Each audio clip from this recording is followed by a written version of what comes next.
चंद्रगुप्त मौर्य को भारत के सबसे महान शासकों में से एक माना जाता है। वे मध्यकालीन भारत के सबसे शक्तिशाली सम्राटों में से एक थे। उन्होंने ही अपने गुरु चाणक्य के मार्गदर्शन में महान मौर्य साम्राज्य की स्थापना की थी, जिस वंश में आगे चलकर अशोक महान जैसे महान शासक का जन्म हुआ था। यहाँ चंद्रगुप्त मौर्य के जन्म से लेकर उनकी मृत्यु तक उनके जीवन के सभी महत्वपूर्ण घटनाओं और पहलुओं के बारे में विस्तार से बताया जा रहा है। चंद्रगुप्त मौर्य का जन्म 300 बीसी में हुआ था। इन्होंने महान मौर्य साम्राज्य की स्थापना की थी। चंद्रगुप्त मौर्य पूरे भारत को एक करने में कामयाब रहे थे। उन्होंने भारतवर्ष पर 24 वर्ष तक शासन किया। चंद्रगुप्त को भारत के इतिहास का एक महान सम्राट माना जाता है। चंद्रगुप्त मौर्य के गद्दी पर बैठने से पहले सिकंदर ने उत्तर पश्चिमी भारत पर आक्रमण किया था। चंद्रगुप्त ने अपने गुरु चाणक्य, जिसे कौटिल्य और विष्णुगुप्त के नाम से भी जाना जाता है, जो चंद्रगुप्त के प्रधानमंत्री भी थे, के साथ एक नया साम्राज्य बनाया, राज्य चक्र के सिद्धांतों को लागू किया, एक बड़ी सेना का निर्माण किया और अपने साम्राज्य की सीमाओं का विस्तार करना जारी रखा। सिकंदर के आक्रमण के समय लगभग समस्त उत्तर भारत पर धनानंद का शासन था। चाणक्य ने नंदवंश को खत्म करने का निश्चय लिया था। अपनी योजना के तहत चंद्रगुप्त ने सर्वप्रथम पंजाब पर कब्जा किया। उसका यवनों के विरुद्ध स्वातंत्र्य युद्ध संभवतः सिकंदर की मृत्यु के कुछ ही समय बाद आरंभ हो गया था। जस्टिन के अनुसार सिकंदर की मृत्यु के उपरांत भारत ने सांद्रोकोत्तस के नेतृत्व में दास्ता के बंधन को तोड़ फेंका तथा यवन राज्यपालों को मार डाला। चंद्रगुप्त ने यवनों के विरुद्ध अभियान लगभग 323 बीसी में आरंभ किया, किंतु उन्हें इस अभियान में पूर्ण सफलता 317 बीसी या उसके बाद मिली, क्योंकि इसी वर्ष पश्चिम पंजाब के शासक क्षत्रप यूडेमस ने अपनी सेनाओं सहित भारत छोड़ा। चंद्रगुप्त के यवन युद्ध के बारे में विस्तार पूर्वक कुछ नहीं कहा जा सकता। इस सफलता से उन्हें पंजाब और सिंध के प्रांत मिल गए। चंद्रगुप्त मौर्य की पहली पत्नी का नाम दुर्धरा था। इनसे उन्हें बिंदुसार नाम का पुत्र प्राप्त हुआ। उनकी दूसरी पत्नी यूनान के प्रधानमंत्री की पुत्री हेलेना थी। इससे उन्हें जस्टिन नाम का पुत्र मिला। सैन्य शक्ति। चंद्रगुप्त मौर्य के पास एक विशाल और शक्तिशाली सेना थी। चंद्रगुप्त मौर्य की सेना का विवरण इस प्रकार है। मेगास्थनीज वर्णन करता है कि एक बार जब चंद्रगुप्त छावनी लगा कर रुका हुआ था, तब वो अपने साथ 4 लाख की सेना लेकर आया हुआ था, जिससे हम अनुमान लगा सकते हैं कि चंद्रगुप्त मौर्य के पास निश्चित रूप से विशाल सैन्य बल मौजूद था। प्लिनी लिखित नेचुरलिस हिस्टोरिया के किताब 4 के अध्याय 22 के अनुसार चंद्रगुप्त मौर्य की सेना में निम्नलिखित सैनिक थे: 6 लाख पैदल सेना, 30,000 घुड़सवार सेना, 8,000 युद्ध रथ, 9,000 युद्ध हाथी। चंद्रगुप्त मौर्य की सेना के सैनिकों की कुल संख्या 6,90,000 थी। ये विशाल सेना दल उस वक्त मौजूद किसी भी राजा के तुलना में सबसे अधिक थी। चंद्रगुप्त मौर्य का साम्राज्य। चंद्रगुप्त मौर्य का साम्राज्य बहुत ही विशाल था। इसमें लगभग संपूर्ण उत्तरी और पूर्वी भारत के साथ साथ उत्तर में बलूचिस्तान, दक्षिण में मैसूर तथा दक्षिण पश्चिम में सौराष्ट्र तक का विस्तृत भूप्रदेश सम्मिलित था। शासन को सुविधाजनक बनाने के लिए अलग अलग प्रांतों में बांटा गया था। प्रांतों के शासक सम्राट चंद्रगुप्त मौर्य को रिपोर्ट करते थे। राज्यपालों की मदद के लिए मंत्रिमंडल गठित किया जाता था। केंद्रीय और प्रांतीय शासन के विभिन्न विभाग बने हुए थे। चंद्रगुप्त मौर्य की राजधानी पाटलिपुत्र हुआ करती थी। इसे अब पटना के नाम से जाना जाता है, जो कि बिहार प्रांत की राजधानी है। इस राजधानी को सुदृढ़ सड़कों और चौड़े राजमार्गों द्वारा मौर्य साम्राज्य के अन्य राज्यों से जोड़ा गया था, ताकि सम्राट को शासन करने में कोई परेशानी न हो। शासन व्यवस्था। चंद्रगुप्त मौर्य के साम्राज्य की शासन व्यवस्था का पता मुख्य रूप से मेगास्थनीज के वर्णन और कौटिल्य के अर्थशास्त्र से होता है। राजा शासन के विभिन्न अंगों का प्रधान था। शासन के कार्यों में वह अथक रूप से व्यस्त रहता था। अर्थशास्त्र में राजा की दैनिक चर्या का आदर्श काल विभाजन दिया गया है। मेगास्थनीज के अनुसार राजा दिन में नहीं सोता वरन दिन भर न्याय और शासन के अन्य कार्यों के लिए दरबार में ही रहता है। मेगास्थनीज और कौटिल्य दोनों से ही ज्ञात होता है कि राजा के प्राणों की रक्षा के लिए समुचित व्यवस्था थी। राजा के शरीर की रक्षा अस्त्रधारी स्त्रियां करती थी। मेगास्थनीज का कथन है कि राजा को निरंतर प्राणों का डर लगा रहता था, जिससे हर रात वह अपना शयन कक्ष बदलता था। राजा केवल युद्ध यात्रा, यज्ञानुष्ठान, न्याय और आखेट के लिए ही अपने प्रासाद से बाहर आते थे। शिकार के समय राजा का मार्ग रस्सियों से घिरा होता था, जिन्हें को लांघने पर प्राणदंड मिलता था। अर्थशास्त्र में राजा की सहायता के लिए मंत्रिपरिषद की व्यवस्था थी।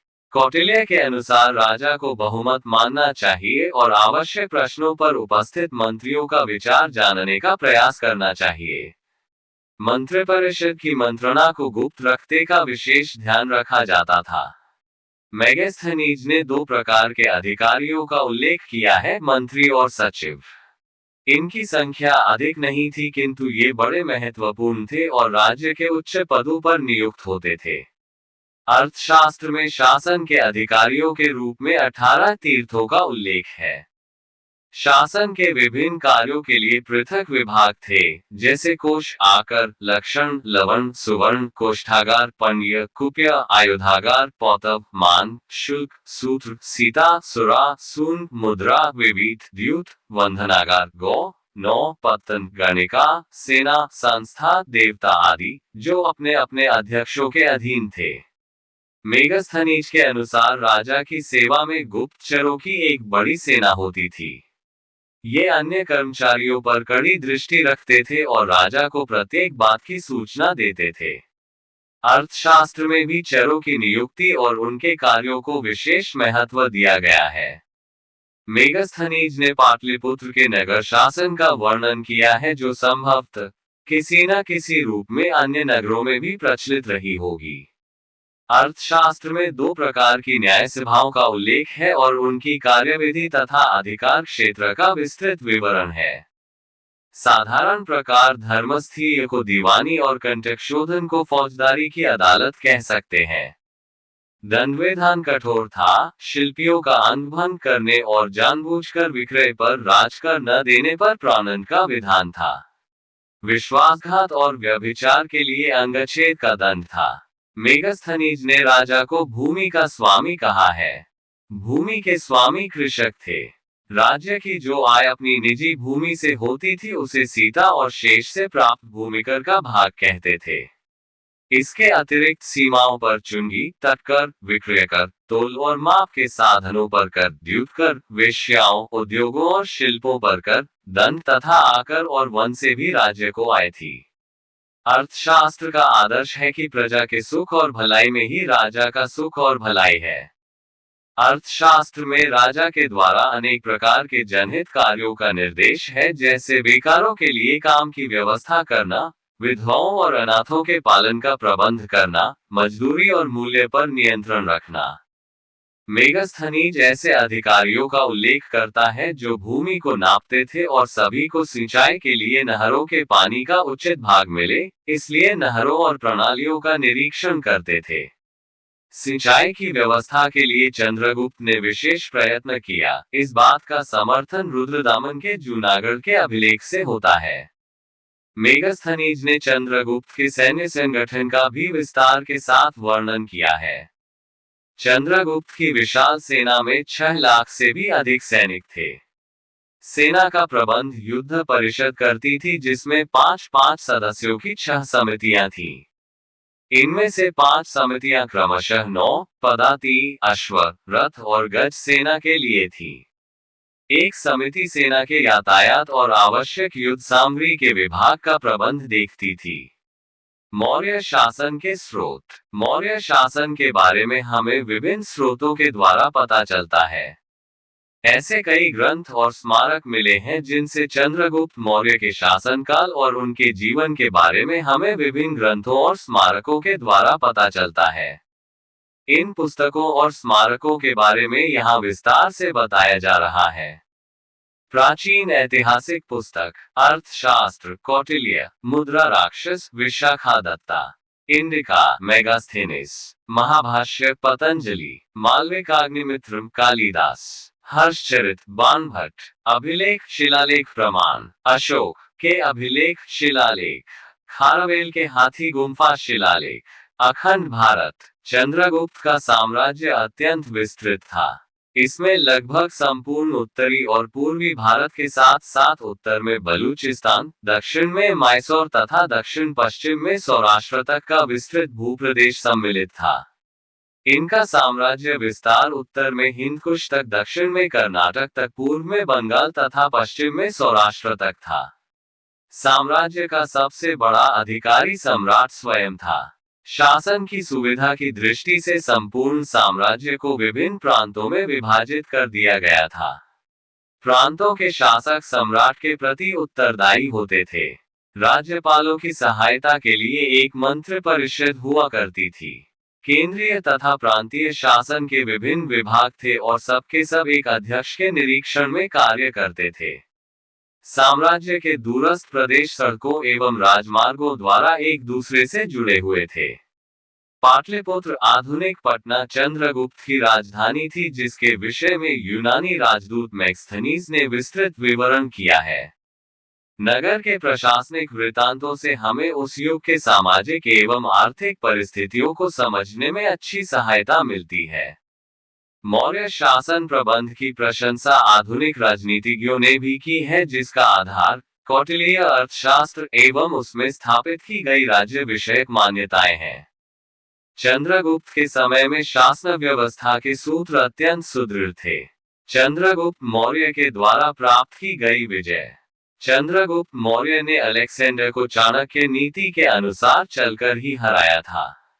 इसके बाद चंद्रगुप्त मौर्य एक ताकतवर शासक के रूप में सामने आ गए थे। उन्होंने इसके बाद अपने सबसे बड़े दुश्मन नंदा पर आक्रमण करने का निश्चय किया। उन्होंने हिमालय के राजा पर्वतका के साथ मिलकर धनानंदा पर आक्रमण किया। 321 बीसी में कुसुमपुर में ये लड़ाई हुई, जो कई दिनों तक चली। अंत में चंद्रगुप्त मौर्य को विजय प्राप्त हुई और उत्तर का ये सबसे मजबूत मौर्य साम्राज्य बन गया। इसके बाद चंद्रगुप्त मौर्य ने उत्तर से दक्षिण की ओर अपना रुख किया और बंगाल की खाड़ी से अरब सागर तक राज्य फैलाने में लगे रहे। विंध्य को डेक्कन से जोड़ने का सपना चंद्रगुप्त मौर्य ने सच कर दिखाया। दक्षिण का अधिकतर भाग मौर्य साम्राज्य के अंतर्गत आ गया था।